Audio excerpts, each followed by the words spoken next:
Welcome back to the Terminator Captain painting videos. This one will be showing you how to paint the white armour. So see these two shoulder shields and his chest plate armour, and then we're going to paint them in almost white, a bluish white in fact. So for this we're going to need Mechanica Standard Grey, Ultron Grey, Celestra Grey and Griff Charger Grey.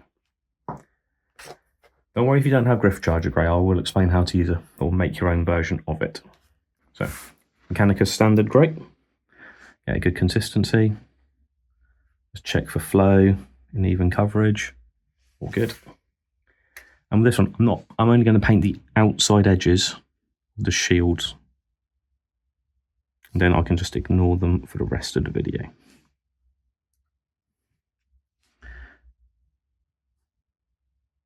I don't want them to be blue because that will be the wrong colour if you look at it from an angle. Yeah, right-handed, this just makes it slightly easier if I turn it upside down.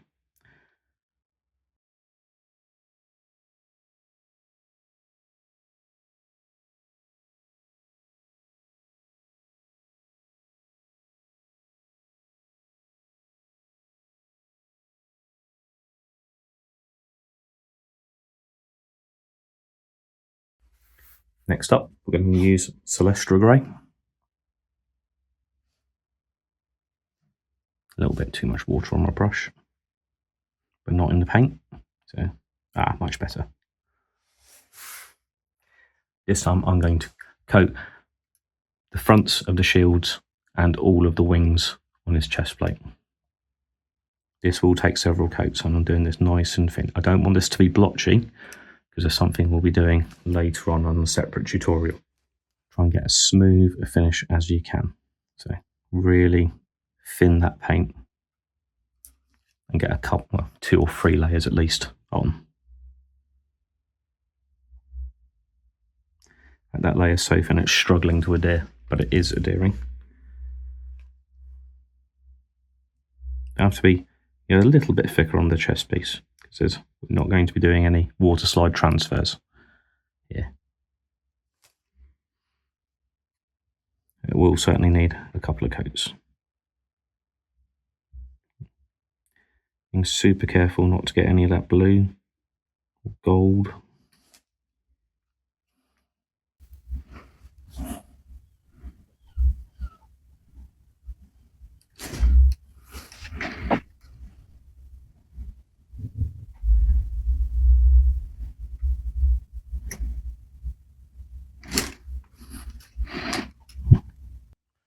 This angle here is particularly tricky.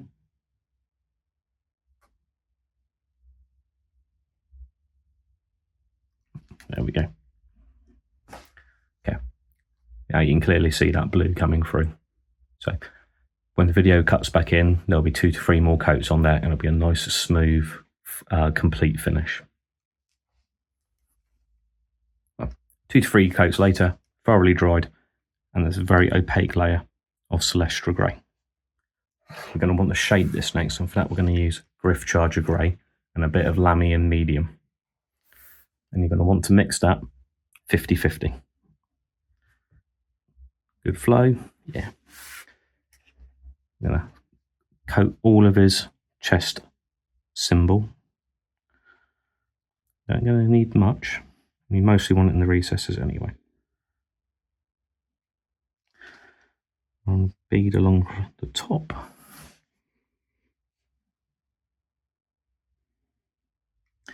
Now with these shields, they're actually slightly concave. They dip in ever so slightly. So what I'm going to do is just at the top, shade it in a little, like so. You're going to accentuate that curve that's otherwise very hard to see to the eye.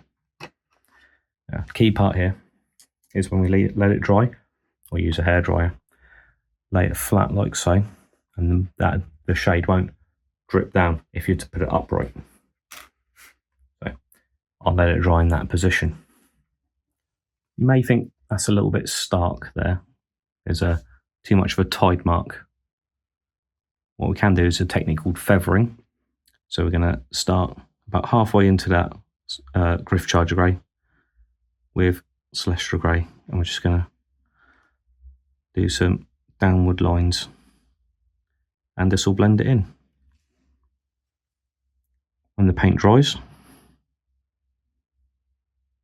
it will trick the eye into thinking it's one continuous surface. You don't have to do any of this, you can just move straight on to the next step, which is highlighting. I just wanted to accentuate that curve in the shield, like so.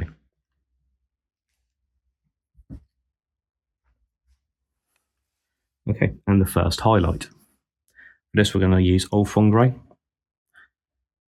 and good flow. I'm going to start out by edge highlighting the shield. Now, I'm not even using the tip, just use the edges. Like so. I prefer to move my work around the brush rather than my brush around the work. What we also need to do is pick out each individual feather and the wing. I only want to pick out, I still want to leave as much of that recess showing as I can, because that will give us some nice deep shadows. Make that miniature pop, give it more contrast. Yeah, I'm not using an expensive brush or anything for this, I'm using a fairly cheap, very cheap quality brush. But they last long enough for what I need, and I can still get effects like that.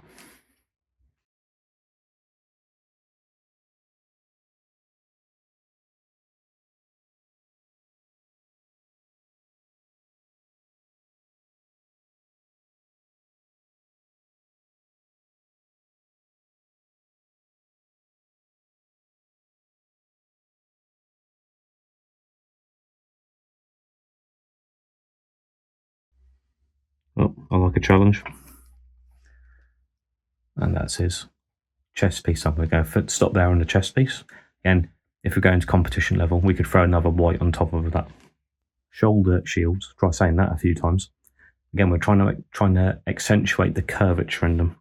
So thoroughly, really thin down that Ultron Grey. I'm going to make it, we're going to build up quite a few layers. So starting about 1/3 up from the bottom. Let's do that on both of them. I'm going to wash out my brush. And I'm going to use the wet bristles to work it into the Celestial Grey in a circular motion. This is blending.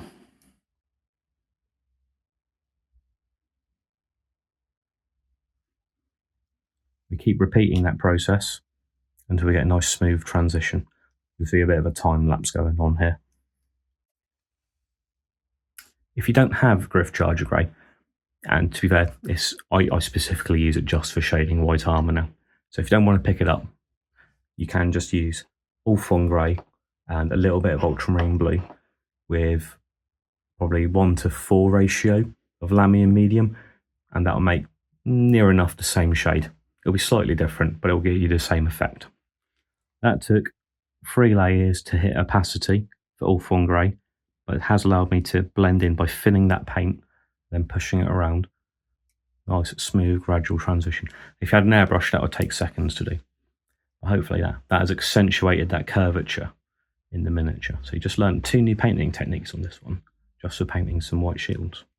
We're going to leave them blank for now, because we are going to come back with water slide transfers and a little bit of extra freehand, depending on how you feel about that. Anyway, hope that helped. Hope you enjoyed that. I look forward to seeing you on the next one.